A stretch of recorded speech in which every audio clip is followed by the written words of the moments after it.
please welcome All-American, former Carolina Panthers linebacker, Thomas Davis Sr.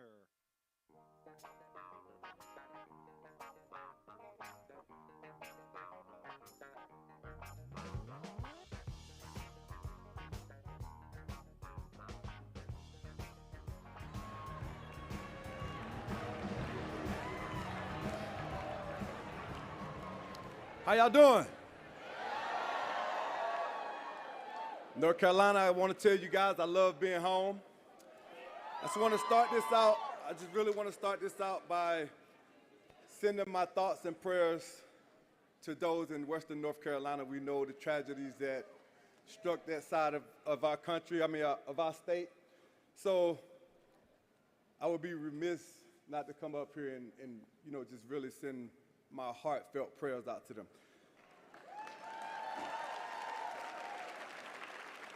For those of you that don't know, my name is Thomas Davis Sr. I played 14 years right here for the Carolina Panthers.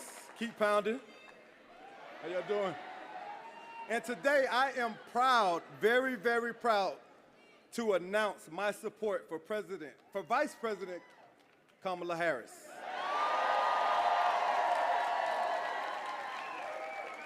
She's always been fearless. She's always been for the people. She was raised in a middle-class family by a single mother.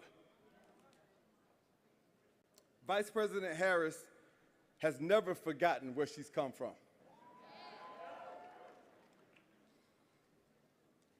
That's why she's fighting for every opportunity for our economy right here in North Carolina.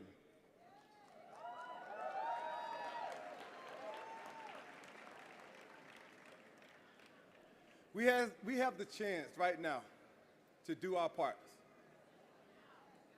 We have a chance to make sure that we solidify this thing.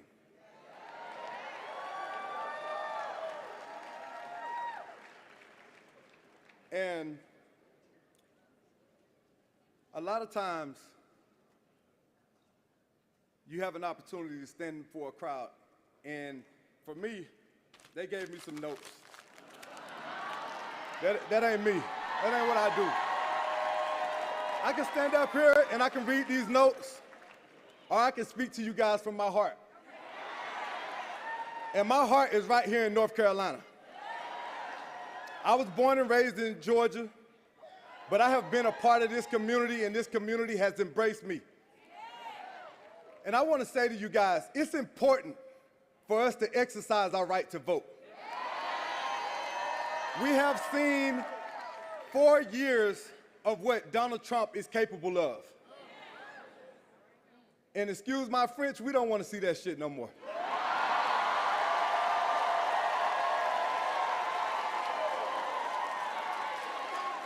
So, how do we get that done? How do we make sure that we don't take any steps back? How do we make sure that we don't lose the progress that we've made these last 4 years? We got to get out and vote. And we know that everybody in this room, we're going to do our part and make sure that we vote, right?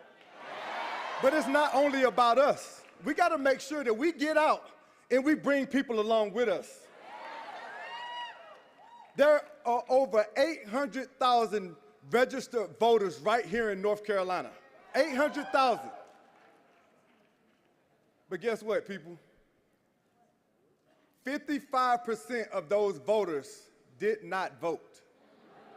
55%. In the last election, Trump won by 13,000 votes. He won't win our state again, right? We're going to say that. We're going to act on that. We're going to get out and we're going to do our part. I keep saying do our part. We're going to jump on social media. We're going to go knock on doors. We're going to do whatever it takes. Because standing up here as a African-American male, for so many years, we never believed or never thought that somebody that looked like us could actually be the president of the United States. And then Barack Obama came along. And we saw in that moment, we knew that we had a chance. We knew that it was possible. And now it is a new day and age. Where so many years they told us that we would never see a female president.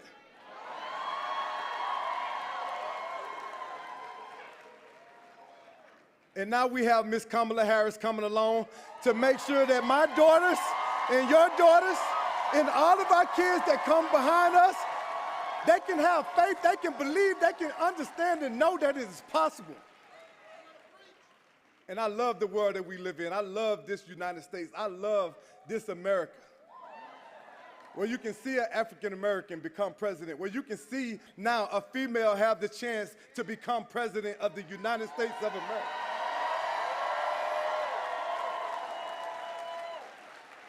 But like I said, North Carolina, it doesn't happen by chance. It doesn't happen by us getting up here talking. We got to get out and we got to do our part. I cannot impress upon you enough how important it is to make sure that we get out and we vote and we bring people along with us. Not just your neighbors, not just your family members. It really pains me.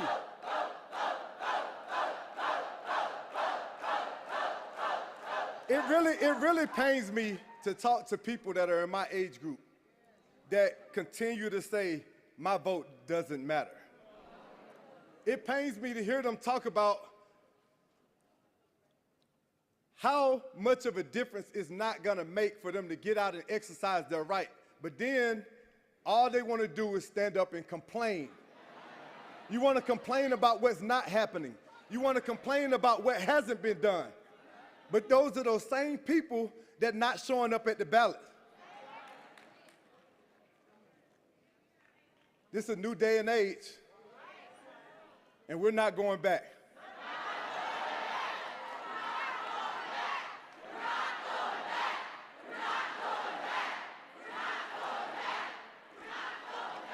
North Carolina, I have enjoyed my time. I know that my state is going to stand up big. I know that we're going to make a difference in this election.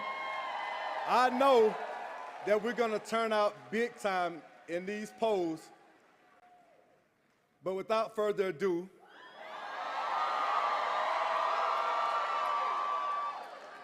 I want to bring out the 44th President of the United States, Mr. Barack Obama.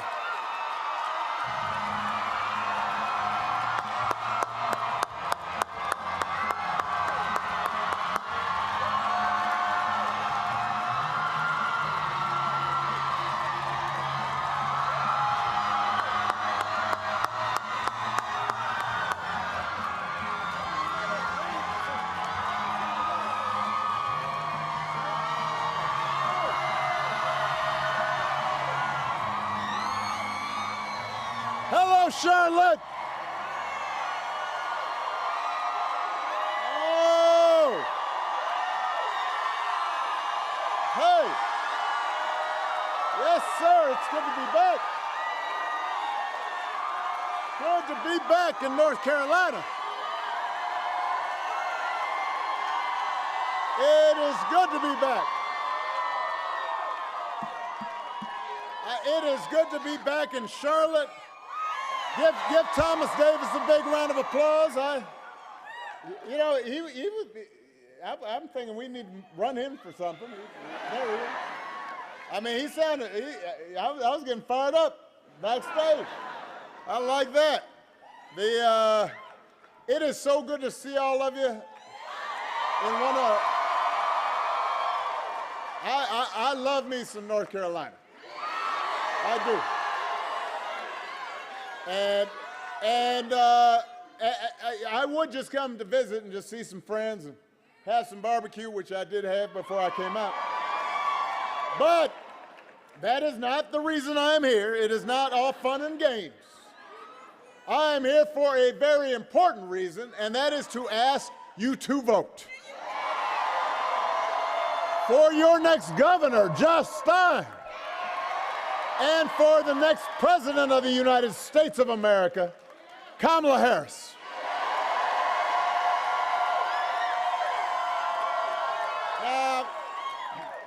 I know you've already heard it, but it is worth repeating in case anybody missed it or somebody is tuning in right now. Here in North Carolina, early voting has already started. So go do it. You can register to vote and cast your ballot at any one-stop early vote location in your county. And if you don't know where that is, go to iwillvote.com/NC.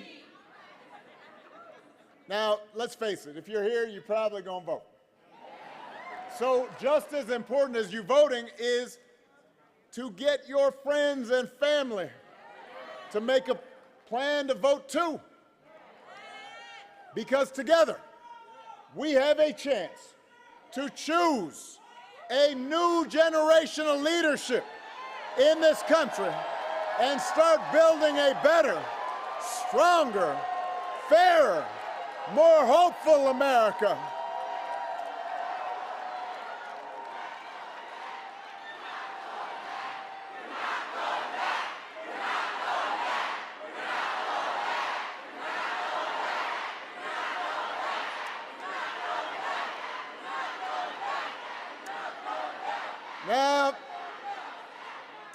Now, listen, young man, there's no reason to holler. We know that this election is going to be tight because there are lots of Americans that are still struggling. And as a country, we've been through a lot over these last few years. We've been through a historic pandemic that wreaked havoc on communities and businesses. And there were disruptions from that pandemic that caused, oh, hold on a second. There's something going on here, hold on.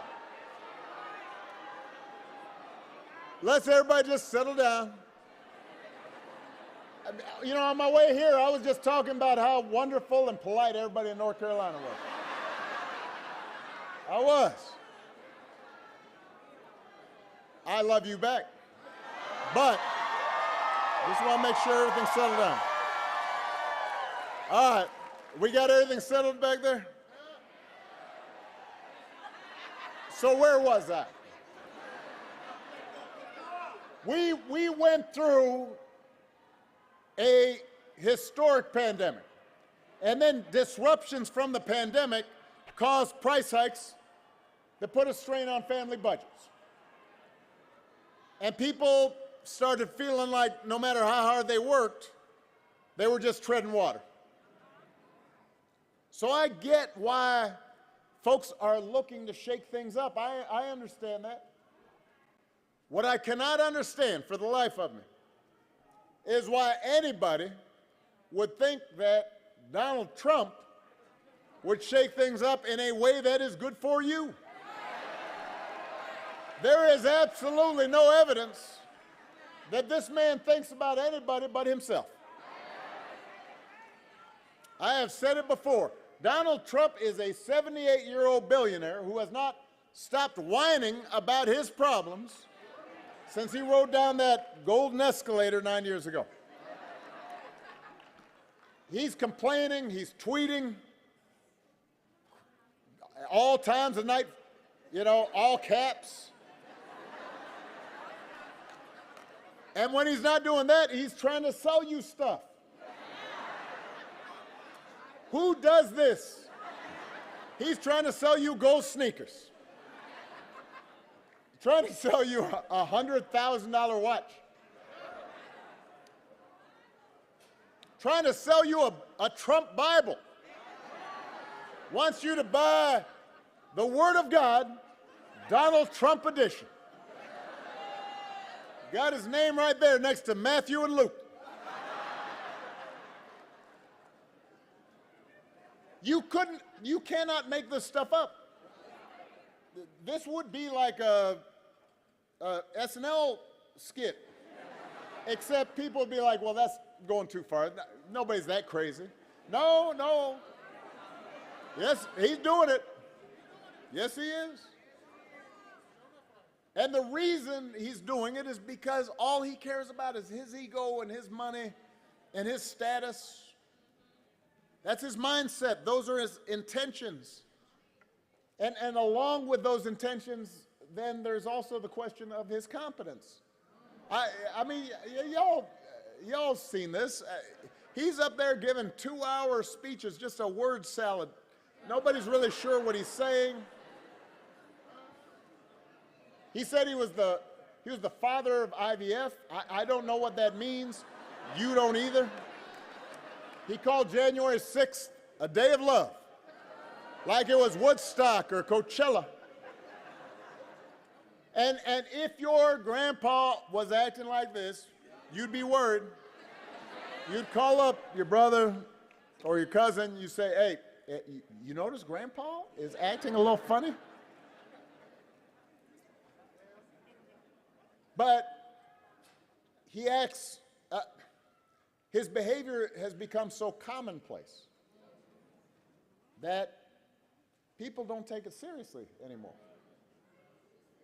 But I want you to understand, just because he is acting odd and he, at town hall meetings he stops and listens, to music for half an hour and all that stuff, does not mean that his presidency would not be dangerous.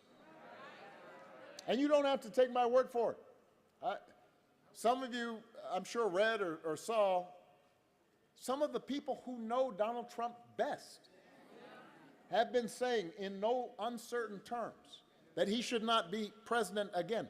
These are not liberal Democrats. These aren't woke folks. These are people who worked with him, worked for him.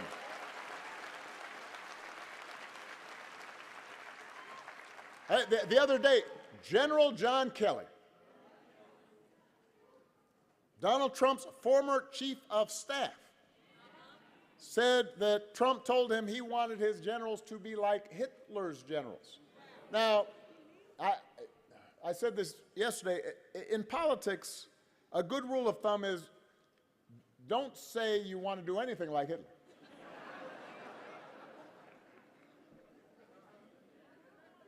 But it gives you a window into how Donald Trump thinks. And John Kelly's not the only one saying this.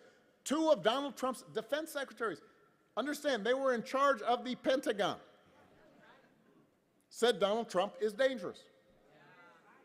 Mark Milley, his chairman of the Joint Chiefs of Staff, the very top, the pinnacle of military brass, said something similar. And I know these folks. I know John Kelly. I know Mark Milley. They served under me when I was commander-in-chief.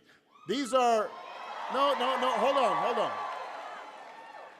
These are serious people. They are decorated warriors who served in battle. They're not woke liberals. They're not even probably Democrats. They are people who don't usually talk about politics because they believe the military should be outside of politics, upholding the Constitution. The reason they're speaking up now is because they have seen that in Donald Trump's mind, the military does not exist to serve the Constitution or the American people. Donald Trump doesn't see being commander-in-chief as a solemn, sacred responsibility, an oath you take to our precious system of government. Like everything else, he thinks the military exists to do his bidding, to serve his interests. And he has said that if he's elected, he'll use the military to go after, quote, the enemy within, which he, do not boo, vote, which he defines, which he seems to define as anybody who criticizes him or refuses to bend the knee. It offends his ego if people disagree with him. Let me tell you, when I was president, a lot of people disagreed with me. You never heard me say anything remotely like you go after people in a democracy for disagreeing with you, for trying to punish people for disagreeing. This is America. This is a democracy. And unlike the first time, unlike the first go round, Donald Trump won't have people like John Kelly around to stop him. Because he's already announced, he's planned to surround himself with people who are just as wacky as he is. And will let him do what he wants, carry out his bidding. And so the question is, how is that going to help you? How's that going to help you pay the bills? How's that going to help you make sure your kid's getting a good education? How's that going to help you with a down payment on a house? We do not need 4 years of a wannabe king running around trying to punish his enemies. That's not what you need in your life. America's ready to turn the page. We are ready for a better story. North Carolina, we're ready for President Kamala Harris. And the good news is, Kamala Harris is ready for the job. This is a leader who has spent her life fighting on behalf of people who need a voice and a champion. Kamala wasn't born into privilege. She was raised in a middle-class family, worked at McDonald's when she was in college to pay her expenses, didn't just pretend to work at McDonald's for a photo op when it was closed. She actually knows what people are going through and cares what people are going through. As a prosecutor, Kamala stood up for children who'd been victims of sexual abuse. As Attorney General of California, she fought big banks and for-profit colleges and secured billions of dollars for people that they had scammed. After the mortgage crisis, Kamala pushed me and my administration harder than any other Attorney General in the country to make sure homeowners got a fair settlement. And she didn't care that I was a Democrat, that she had knocked on doors for me in Iowa. She was not going to let anything stop her from winning as much relief as possible for families in California who deserved it. That's who she is. And the good news is, in the White House, she'll have an outstanding partner in Governor Tim Walz. I was just with Tim. In Madison, Wisconsin. I love that dude. He's a veteran, he's a teacher, he's a coach. He's an outstanding marksman, been a great governor. Apparently, he can even take a vintage truck apart and put it back together again. You think Donald Trump can do that? Do you think Donald Trump's ever changed a tire in his life?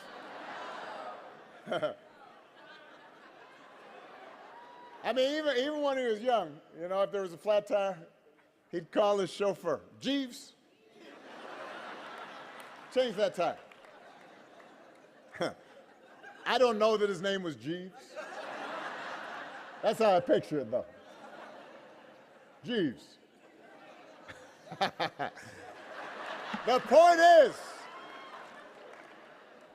if you elect Kamala and Tim, they won't be focused on their problems, their ego, they're going to be focused on you. They understand that too many folks here in North Carolina and across the country are struggling to pay the bills. And now understand, it's important. Wages are steadily growing. Unemployment is low. Inflation is finally slowing. But the price of everything from healthcare to housing to groceries, it's still too high. And that hurts. And they understand that. The question is, who's actually going to do something about it? Now, Donald Trump's plan, shockingly, is to give another massive tax cut to billionaires and big corporations. Do not boo. Vote. I'm going to cure you of this. They can't hear you booing, but they can hear you voting.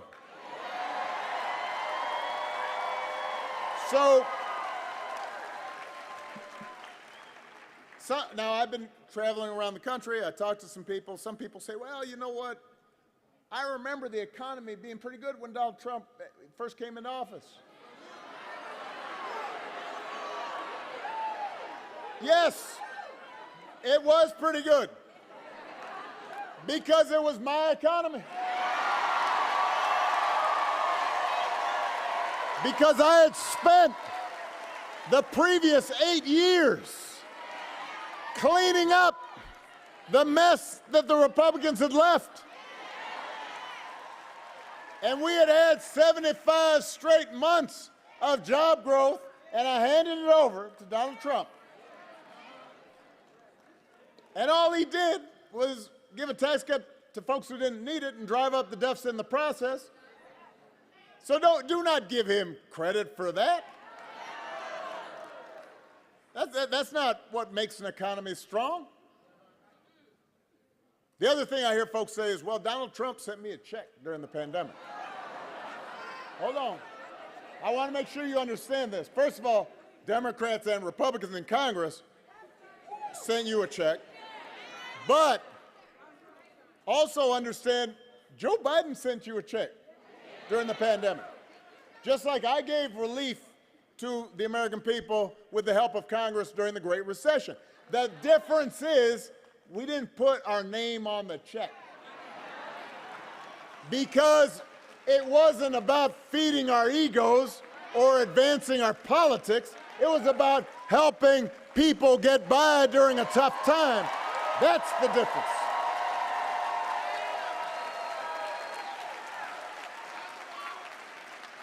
So please do not give him credit for an economy he didn't have anything to do with making work. Do not fall for that okey doke. Don't get bamboozled. Don't get fooled. Do not get fooled when he talks about health care either. If you ask Donald Trump what his plans are for health care, he says, well, first, initially he said, end the Affordable Care Act, right? I mean, he ran on that. We're going to get rid of Obamacare. He didn't really know why, except for the fact that I did it. So he's got a problem now because it's popular. Almost 50 million people have gotten health care because of it.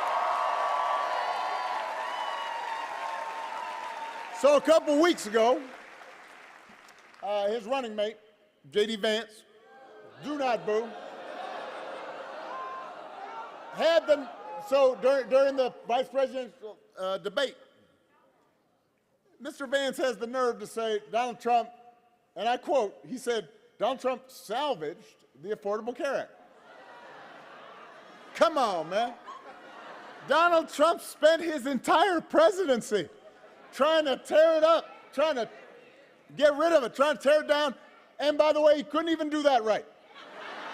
And now, 8 years later, he was asked during the debate with Kamala, if you want to call it that, because that was like Mike Tyson in his prime. That was like knockout. But he was asked by the moderator, well, what's your plan? He said, well, I've got concepts of a plan for how he'd replace the Affordable Care Act. And I thought about that, and I want you to think about this. Let's say your boss gives you an assignment, says, I need it by Friday. And then Friday rolls around, and your boss says, did you finish that project I asked for? And you say, I haven't started, but I have a concept of a plan.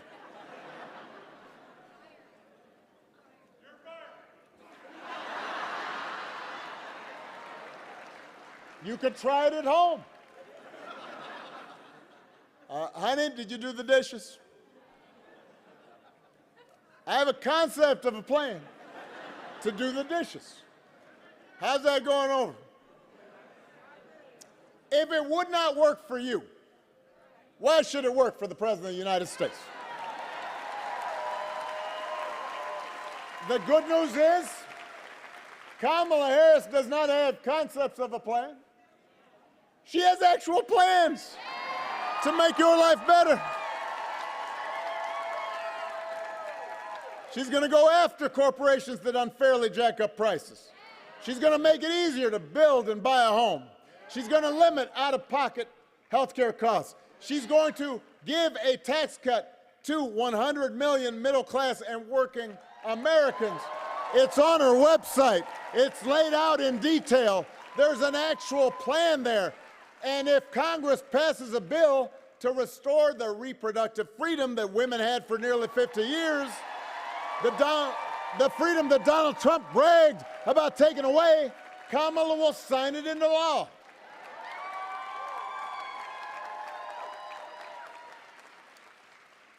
That is who Kamala Harris is.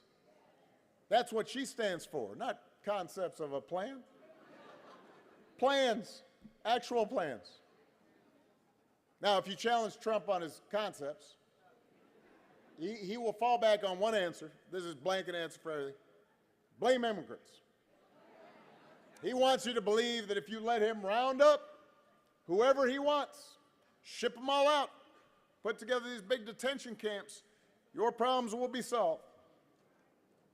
I want to talk about this just for a second because we have real issues at the border. We are a nation of immigrants.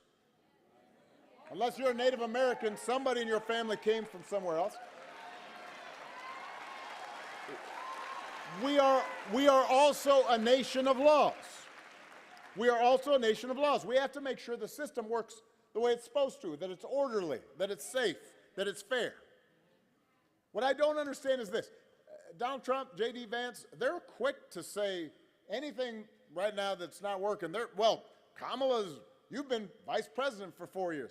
Wasn't Donald Trump president for 4 years? I know some of you may have blocked it out, but it's true. He was the 45th president. So if rounding up and deporting millions of desperate people, many of them women and children, is the answer to everything, the answer to all of America's problems, why is it that the number of undocumented immigrants was basically the same when he left office as when he took office? He was president for 4 years. Well, I'll tell you why. Because he doesn't have a real plan. He has a concept of a plan, and it's a mean and ugly plan. You know what would actually help bring order to the border and fix our immigration system?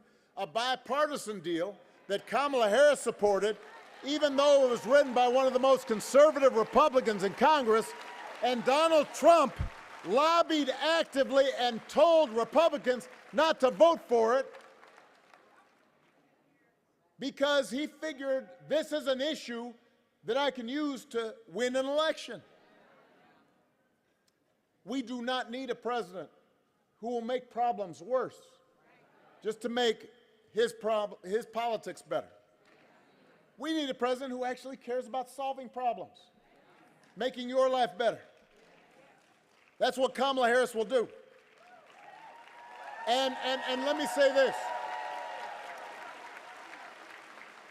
because sometimes I think we think presidents can solve every problem. That's not how our system works. We do not have a monarchy. We don't have a dictatorship. So the president's just one among other elected officials in our system of government. So in order for Kamala to get all the things done that need to get done, she's also going to need strong leaders in state houses across the country. Now here in North Carolina, you've been lucky because you've got an outstanding governor in Roy Cooper.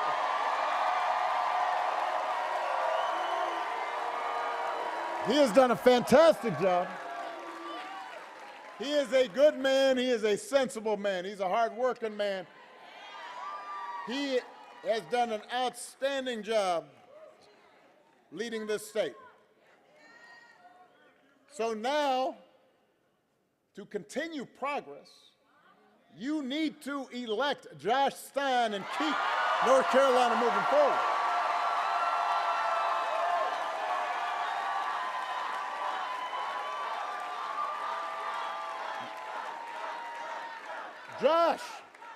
Josh knows how to get stuff done. As your Attorney General, he's fought for survivors of sexual assault, stood with families that were devastated by the fentanyl crisis, defended your right to vote. And as your governor, he'll do even more, cutting taxes for workers, expanding technical education, paying teachers what they deserve. Because Josh Stein believes that if you work hard and take responsibility, you should be able to get ahead. Now, Josh's opponent believes other things. I do not know where to start with this man. Called the civil rights movement crap, called LGBTQ people filth, self-identified as a Nazi, suggested bringing back slavery. Now, I shouldn't really have to get into all this. I think it's fair to say you do not need a governor who makes Donald Trump look almost normal. You deserve somebody who's going to work every day and fight for you, somebody who has shown that he is up for the job, somebody like Josh Stein. He's been doing it his entire career.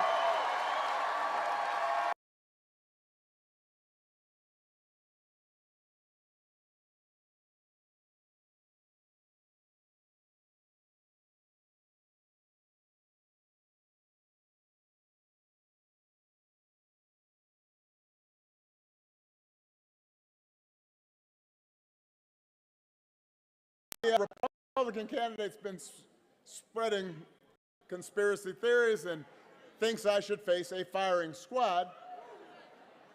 So I guess I am self-interested in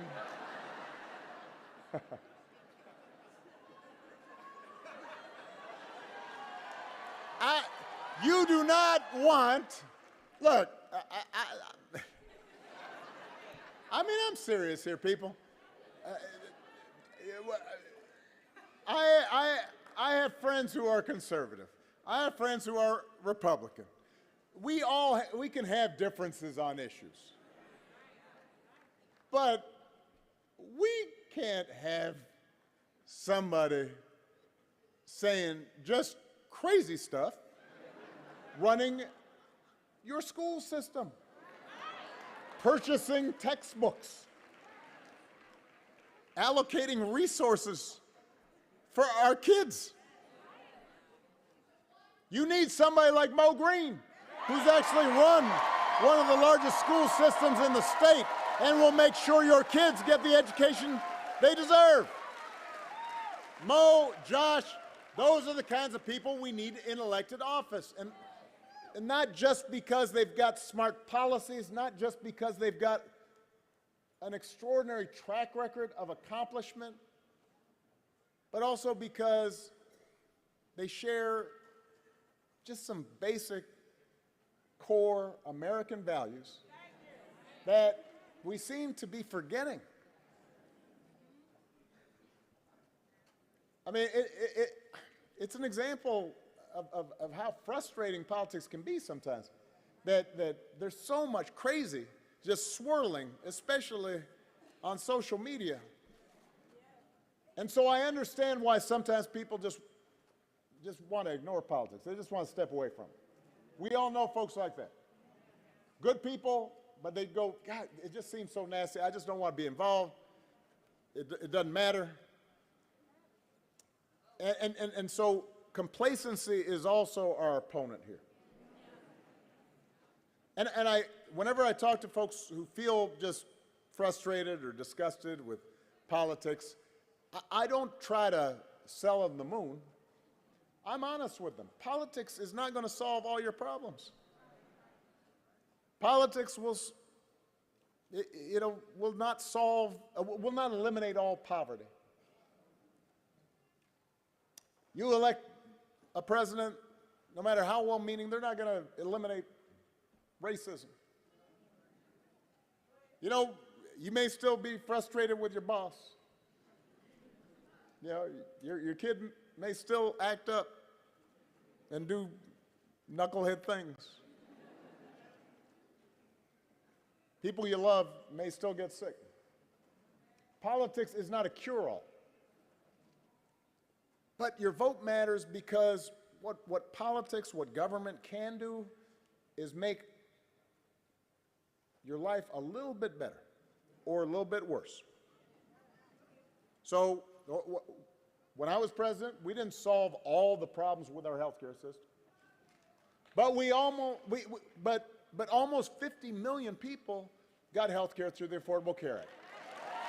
Another 50 million were able to stay on their parents' plan until they were 26. Or they had pre-existing conditions, and before they couldn't buy insurance, and now they can. Somebody you know has health insurance because of what we did. It didn't solve all our problems, but it made your life a little better. Yo, we got somebody who fainted back there?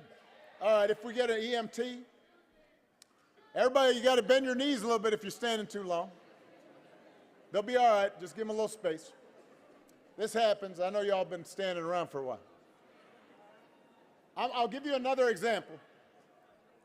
I said how politics can make your life a little bit better.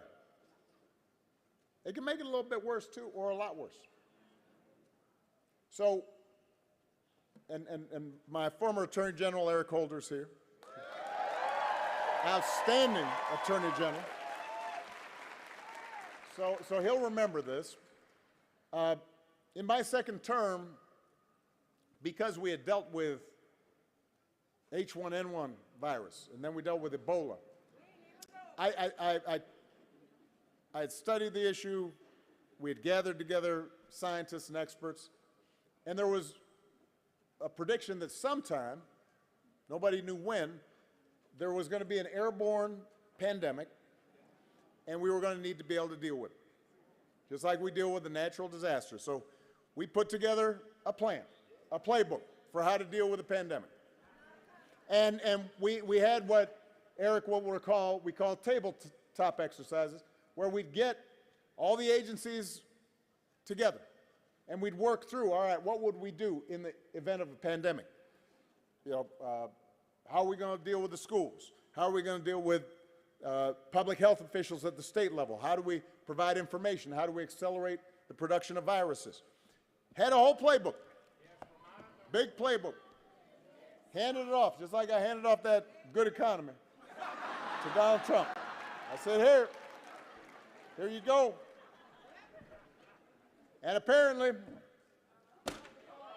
it was dropped in the bin, and he ignored it. And 3 years later, the pandemic hits.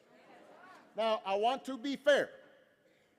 No matter who was president, the pandemic was going to be a major crisis. People were going to die. People were going to get sick. Businesses were going to be shut down. Supply lines were going to be messed up. Travel was going to be restricted. This is a once-in-a-100-year pandemic. But if you look at a country like Canada, their death rate was 60% lower than here in the United States. Now, I want you to do the math. Over 1 million people died during the pandemic here in the U.S. 60% of 1 million is 600,000 people.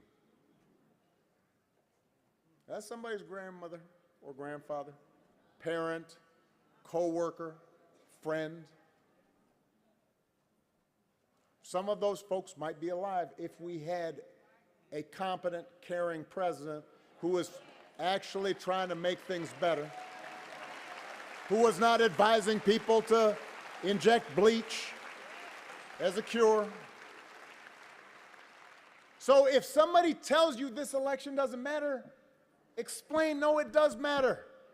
It makes a difference when you have a leader who sees you and cares about you and thinks about you. They don't need to be perfect, but they need to try. They need to care. And remind them that elections are more than just policy. They're also about values, and they are about character. Some of you know, I didn't have a father in the house when I was growing up. My parents divorced when I was 2. I knew my father for 1 month. But you know, I did have a lot of people around me. Stepfather, grandparents, teachers, coaches, and most of all, my mother, who taught me the difference between right and wrong, showed me what it meant to be honest and be responsible and to work hard, to treat others the way I wanted to be treated. And I did not, growing up, always live up to those values. I was a knucklehead like most teenagers. But as I became a young adult, I tried to internalize them. I tried to live up to those values. I suspect most of you grew up the same way. And one of the most disturbing things about this election, about Trump's rise in politics, is how we seem to have set aside values, basic values, not democratic values or just basic values that we were taught. I mean, we've got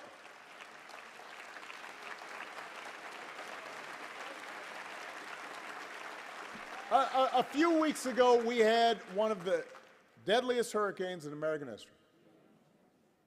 I was just talking to Roy and Josh about one of my favorite places in the country, Asheville.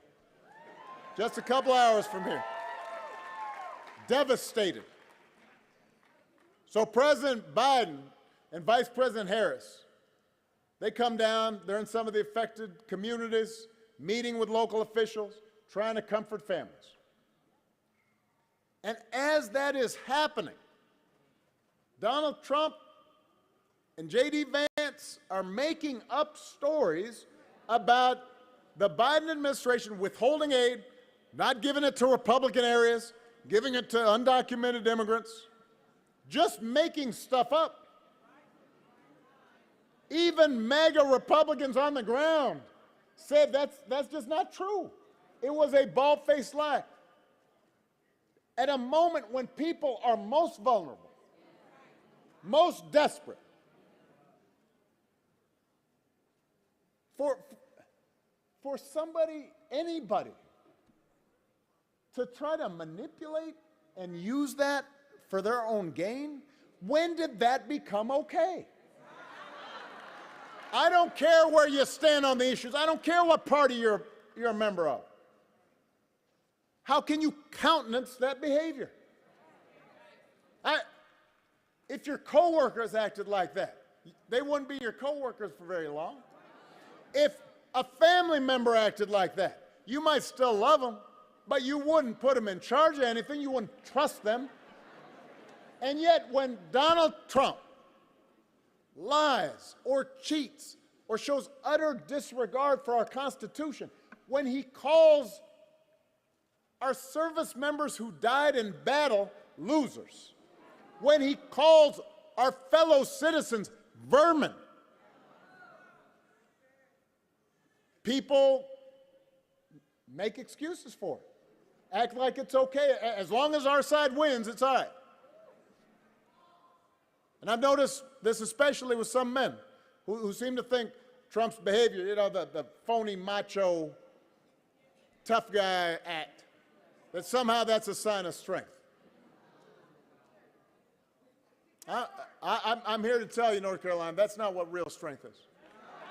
Never has been. I don't care whether you're a Republican or a Democrat or an independent. I don't care if you're black or white or Hispanic or Asian or straight or gay. We know better than that. We know that real strength's about working hard. and taking responsibility and telling the truth even when it's inconvenient. And that real strength's about helping people who need it and looking out for your neighbors and standing up for those who can't always stand up for themselves. That's what we should want in our daughters and our sons, and that's what I want to see in a president of the United States. And the good news, North Carolina, is that you have candidates to vote for in this election who demonstrate that kind of character, who know what real strength looks like, who will set a good example and do the right thing and leave this country better for it. That's the choice in this election. It's not just policies on the ballot. It's who we are, what we stand for.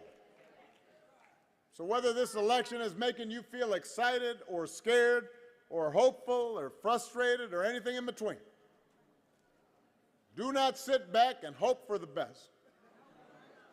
Get off your couch and vote. Put down your phone and vote. Vote for Kamala Harris as the next president of the United States and Tim Walz as the next vice president. Vote for Josh Stein and this whole incredible North Carolina Democratic ticket. Help your friends and family members and neighbors and co-workers do the same. Because if enough of us make our voices heard, we will leave no doubt about the outcome of this election. We will leave no doubt about who we are and what America stands for. And together we will keep building a country that's more fair and more just and more equal and more free. That is our job. That is our responsibility. North Carolina, Charlotte, let's go do it. I love you. God bless you.